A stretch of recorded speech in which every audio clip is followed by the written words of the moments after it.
My name is Matt Palakdary, and I am our Vice President of Strategy at TealBook. And primarily what I focus on is our go-to-market vision of TealBook and the product, our sales and marketing teams. And today I'm excited to take you through where we're headed with TealBook and why we've had such a great 2020. What you'll see from me is a couple of slides denoting how we position ourselves and then a quick demonstration. Should be noted that my background primarily comes from building technology companies. I was an executive that took over the Vinomaya platform that was rebranded as Acquire and sold to Coupa in 2018. And ultimately what brought me to TealBook was Stephanie's vision and what she had built addressing what I see as a critical component of the technology stack, and that's this autonomous data foundation that will power the e-procurement world. Today, everybody is collecting their information through supplier portals and putting all of the onus on the supplier. And that's really led us to a spot where the suppliers cannot keep up to date with their supplier information. And if we don't track it using the emerging technologies, especially with the increased computing power, then we'll always be stuck with poor data in our technology that we're making billion-dollar decisions off of. VMS system, your S2P system, any ancillary apps that you need, all of them require the same base supplier information. And today we don't have a way to get all of that information into all the different systems. And when you combine that with the fact that all of the information about the suppliers is changing on a day-to-day basis, anytime that a supplier comes in and puts their information into that portal, you're only getting a snapshot of what that vendor looks like. Every time there's a merger and acquisition, every time product and service lines change, there are fundamental changes to what needs to happen on the supplier portal. And we've never seen this become as important as it is today with the insight that COVID has brought us. Now we've seen this shift from traditional procurement to needing agile procurement, and it's virtually impossible to have an agile procurement strategy if the core foundational data that it's deriving its insights from isn't accurate. And so we take this stance that all of this data in the market can be monitored with emerging computing concepts. And so here we've devised an algorithm. It's a 5-part algorithm, and it starts with us being able to harvest information from the top 400 million websites globally. And the reason that number is interesting is because there are only about 350 million web domains globally. So if a supplier has a website, we know about them. And now we are working into subdomains. So if they only have a LinkedIn page, if they only have a Facebook page, in certain parts of the world, that's actually the preferred way for suppliers to advertise themselves. And so in those cases, now we're working into those subdomains. The websites themselves will typically show the positive spin on the supplier, but then there are a bunch of different databases and blogs and other pieces of information we can cross-reference to then give the risk side of the equation. And so we're taking all the insights that we're gathering from the 400 million websites, and we're merging that with other databases and registries that we have access to then give you a complete picture about what the supplier looks like. We then are enriching this supplier profile with insights that we gain from our customers, from vendor masters, things like that. And then we analyze this using our machine learning team. And when we do this, we're looking at all the information that may be changing, what becomes relevant to our customers, keywords and phrases that we need to pull out from the massive amount of information that we're reading through to then make sure that the information that's pertinent to our customers immediately becomes available. And you'll notice that we go through this algorithm, the first 4 steps, without the supplier needing to do anything. And we think that we can get to about 80 to 90% of a complete profile at any given point in time without the supplier needing to do anything. And then the 5th level is then we expose a supplier portal. And the fundamental difference between our portal and everybody else's is that ours should be viewed as an exception-based portal. We'll go in and we'll say, hey, Mr. Supplier, these largest customers in the world are looking at your profile. Here's what they're seeing. Is there anything you want to change? And it's that approach that makes us have so much higher participation on a supplier portal than anybody else in the market. And higher participation there means much better data. Matt, you mentioned you obviously provide both sides of the equation, right? the Mhm. positive marketing spin and also what you collect from outside. Do you have suppliers object to some of the negative stuff that is out there? Who arbitrates that? Yeah, so at this moment, we are showing the supplier the positive side of their profile. The negative side is an aggregation of what we see in the market, and the customers will have access to that. They should do their own due diligence as well. And a really common example here is a sanctions list. We are cross-referencing all of the sanctions list globally. It's not our data, but if a supplier is showing up on that sanctions list, then we think that our clients should have that information at their hands. Okay. So when we talk about how we position ourselves and why we're so much different, we position ourselves as this black bar at the bottom, what we call the data foundation that can power your technology stack. And so what's fundamental to understand here is that without this data foundation, we've really built this landscape with the ERP system at the bottom that will funnel data into all the different S2P solutions that you may choose, which then the complementary apps at the top may pull their data from the ERP themselves, or they may pull directly from the S2P solution. But at the end of the day, all of the information that's sitting in the ERP system is stale, and it's critical because it flows throughout the rest of the technology stack. What we're saying is that there's actually this foundational layer of keeping your base supplier data correct, including a lot of what we would call core master data today, so that when it flows through the rest of the systems, that you gain the efficiency and the performance of the systems that oftentimes you've invested millions of dollars into. And so here's a case where I hear CPOs, I hear CIOs, I hear everybody talking about this concept of garbage in, garbage out. So I think philosophically, everybody has known that there's this data input layer before it goes into the software. Yet we naturally work backwards from what the CPO is trying to accomplish with their analytics. And so the next wave is really making sure that we have this proactive way to keep all that data correct. And that's really what we're building here, is that data foundation that can power the rest of your e-procurement stack. And we've spoken a lot about data, but we haven't really talked about what specific data elements we target. And when you think about our solution, we think about everything that becomes interesting to a supplier can be broken down into 5 different pillars of information. And so on the left, you have everything about their offering details, who they are, what products and services they're offering, where they're offering them, what commodity categories are those products sitting within, things like that. The next then is contact information. When we think about contact information, there are companies like ZoomInfo and others that go and gather the contact information for salespeople to reach out to their prospective buyers. We take the complete opposite approach. Here is an example where our prospective buyers need to reach out to salespeople so that they can invite them into RFPs and things like that. Then we gather supplier trust and risk information. And as we look at this bucket, we're looking at things that typically show up on supplier code of conduct forms of our customers. We recognize that today a lot of our customers are putting in a supplier code of conduct form more so as a breach backstop than anything else, but there's no real way to track against those forms to know if violations have happened. And so when we go and we proactively monitor some of those other databases, we're looking for violations to those things. Then we're looking at financial details, so everything from the parent-child hierarchies, tax ID numbers, size of the company, anything you really need to onboard the supplier. And then last but not least, the certification. So proving that the supplier has gone through some additional accreditation to prove that they can be trusted in core areas.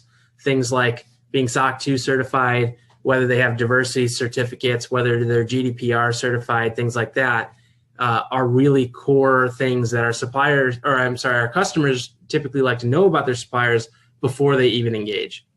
Are you seeing more interest in diversity attributes? I know Workday has something called Vibe.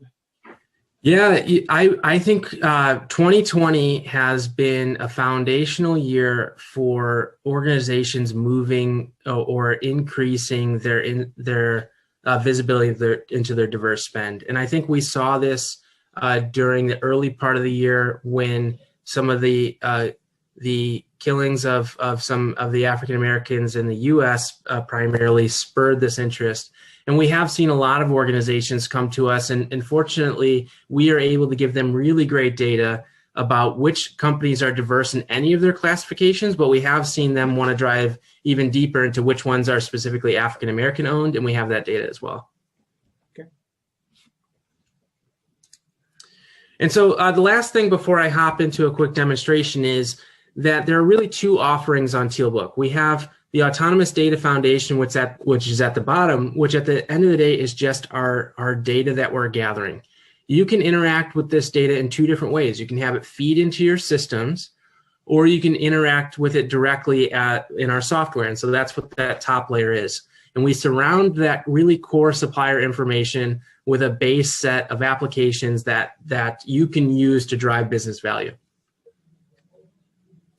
So let me shift over to the demo here really quick. All right, so when somebody logs into the platform, they first land on this screen, and it's intended to feel a bit like LinkedIn. You'll get updates from all of the suppliers that you're following. You can see all of these suppliers on the right-hand side, which are showing ones that we've proactively diagnosed changes and are alerting you that you're following this supplier and they have a new change.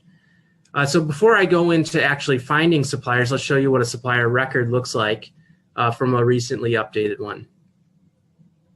Here's an example of Thermo Fisher Scientific. And so when you look at what our algorithm can do, it will gather everything from supplier logos to banner ads. It will show things like their base addresses. We'll get spend trajectories if our customers have put that information in. There's an internal rating and review. And then as you continue to scroll down, a really comprehensive set of tagging. And this is the area that I think all of the insights are derived off of. This is the area that our customers first come to us for. And what you'll see here is that you can go through this area and find out exactly what type of offerings Thermo Fisher can offer. And so you can go through here and you can see things as generic as say lab equipment, and then you can get stuff as granular as blood unit collection bags or even more granular.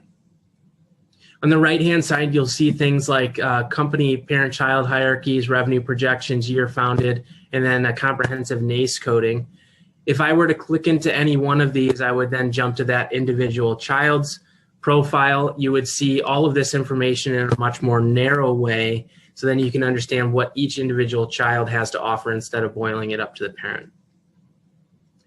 As I go down, you're going to see things like their service areas, their main locations, contact information that we discussed earlier.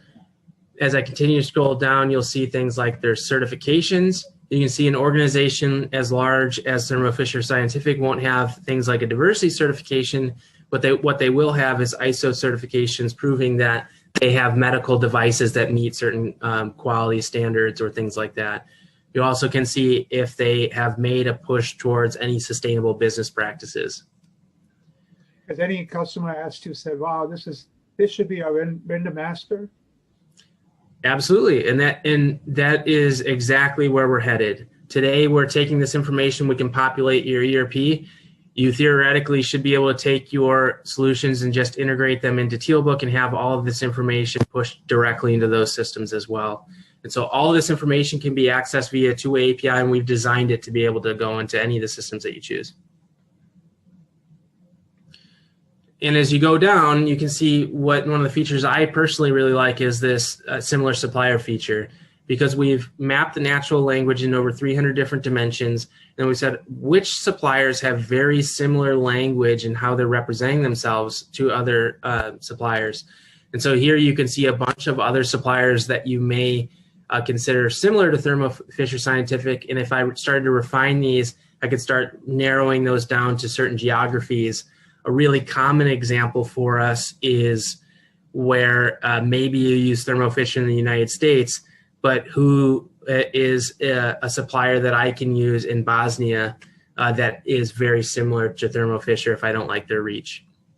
Given that so many, it's been amazing in the last 6 months, people have jumped in to make PPE, people have jumped into B2C markets and so on. Are you finding a lot of churn in the categories or no? We do find the categories changing a lot, and they change in a couple of ways. The first is that we do see suppliers popping in and out of the market. If you don't have a pulse on what's happening in your respective category, right now it's extremely volatile. So taking advantage of our algorithms that are going out and tracking this information is extremely beneficial. But we're also seeing radical changes in offerings. And so we saw lots of people that made other things start to then make, for example, we saw a lot of breweries that you would never consider doing business with, shifting then to making hand sanitizer because they had the alcohol and they had to mix it with aloe to then come up with a really quick hand sanitizer. And we saw that for medical masks, we saw that for medical gowns, we saw that for all sorts of different materials. In fact, we had entire countries that would use TealBook to orchestrate their PPE acquisition plan, and it actually got us listed in Forbes earlier in the year. There was a country that seemed like they were in the news every day for not being able to get PPE into their country for their citizens. Then they started using TealBook data, and they were able to orchestrate with even the manufacturers, in this particular case in China and India, that were shifting to make N95 masks was the big example. And it wasn't so much the mask itself that was hard to make. It was finding the polypropylene to go into the mask to make it N95 certified. And we have data that would show who they could actually go get the polypropylene from to have their core manufacturers make more of it. It's also worth to note, so that's a public profile, but then you also have my company profile, which will have everything aggregated and privatized for your individual organization. So I can see their internal supplier IDs depending on having multiple systems. I can see their spend trajectory over time. I can see the others in my organization that are following the supplier. I can then make them a prioritized supplier if I want. I can see their attachments. So there's a lot that we can individually have that stays within your organization. And we take that privacy to an additional level that if you just want to maintain your relationship on a personal level with each one of these suppliers, that you can do that as well. So you can keep track of your notes, who you've worked for in the past. And so all of these things are segmented into 3 different levels. And as mentioned before, we surround our profiles with a bunch of other information. So you can run RFIs within our solution, and it streamlines that process because you don't need to know who to reach out to. We already have that contact information. We have a lot of companies grading their data using our Insight tab. And so here's an example where a customer would have uploaded their vendor master. We would initially grade the quality of their vendor master.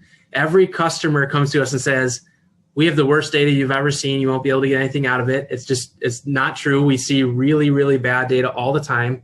In fact, our data when we grade a vendor master in its current state is almost always graded between 10 and 20% complete and accurate.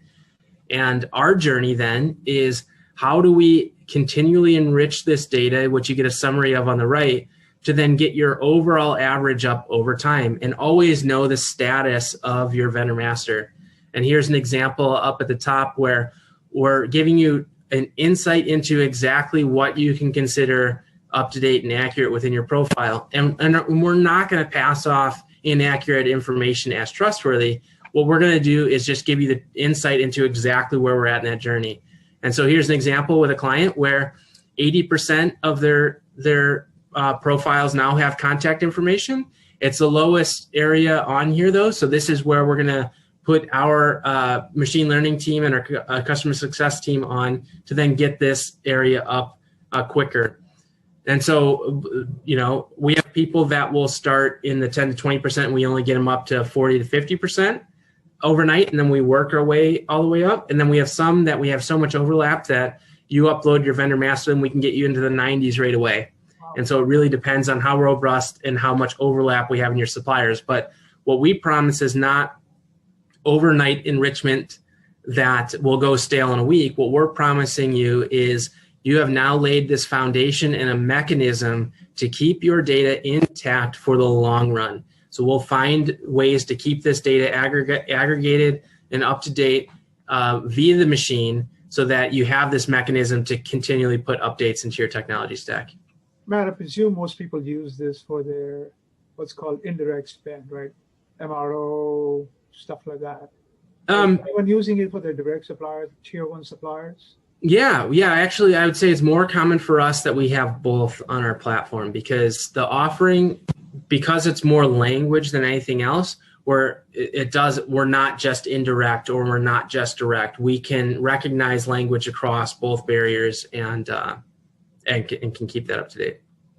And people are willing to share, because the direct ones are obviously much more sensitive, right? The relationships are much tighter. People are willing to share that with you, or is there still some reluctance for that?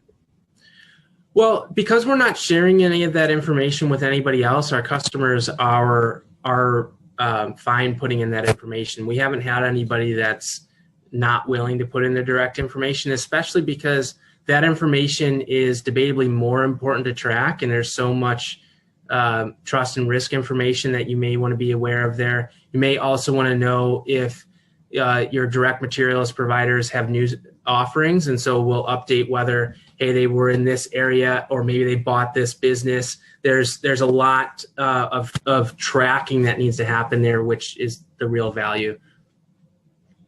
And did they score them using your tools? So for direct suppliers, I see a lot of interest in innovation, responsiveness, delivery, performance, and all that. Are they storing that in your tools, or is that still the ERP? We do have customers that on, let me go back to a profile, that will use this scoring and the rating and review system within our platform. They'll also do the RFI and attach specs, especially when you want somebody to manufacture something custom. All of that will go through our platform today. But we do have customers that will also do that still in their ERP. So there's two different strategies. You can either do everything on TealBook, or you can take all of our data and put it into a different system that you've already invested in to do those, but then know that all the data is up to date in that system. And so I guess before I finish, I'll just say that you can come in here, and sometimes you know who the supplier is. When I clicked into Thermo Fisher, oftentimes you won't. So here's an example. I could go and I could type in something really generic, like a cordless drill, or in your example, I want to do something direct. So I gave the example of the N95 mask earlier. So let's do a direct material. This is a direct material. It's an actual drug compound that would go into some of the drugs that were being considered earlier. You can actually then go and see who can manufacture more of these things. And so, here's an example where you can see methyl cellulose is being manufactured by this individual company. So we have people using this for discovery. We have people using this for diversity. We have people using this for sustainability. We have people using this as their core innovation platform. We have people that are using this for SRM functionality. And then we have customers that are just taking all of this really rich data, making it a mechanism to get it into their other platforms. So those are the core primary use cases. But in our mind, if you get the data right, then it unleashes the potential in all of the systems that then are feeding off of that core data. Matt, do you have a customer chart, or just describe the type of customers you're dealing with? Here, at our current state, we're dealing with the largest customers in the world. So you name the biopharma client, they're probably a client of ours, hence why we have knowledge on things like methyl cellulose. We have now the largest banks in the world are using us. We have expanded into manufacturing and oil and gas are areas that we have a few customers. We got our first government customers this year because so many governments were trying to orchestrate that PPE acquisition plan. We do have our first technology, high-tech companies that are using us, and we expect that to continue. The real thing for us is, are you spending probably over $100 million in your supply chain, because that will mean that you have enough suppliers that you need to track. And if something happens to that supply chain, you'll need to be agile around it. Or, should fraud happen, you're going to need to be able to correct that and monitor that. So I think that $100 million area is a really good a qualifier for us. But at the moment today, we have almost every one of our customers are, I would even narrow that to say Fortune 100. We have by far the largest companies in the world that are on our platform today.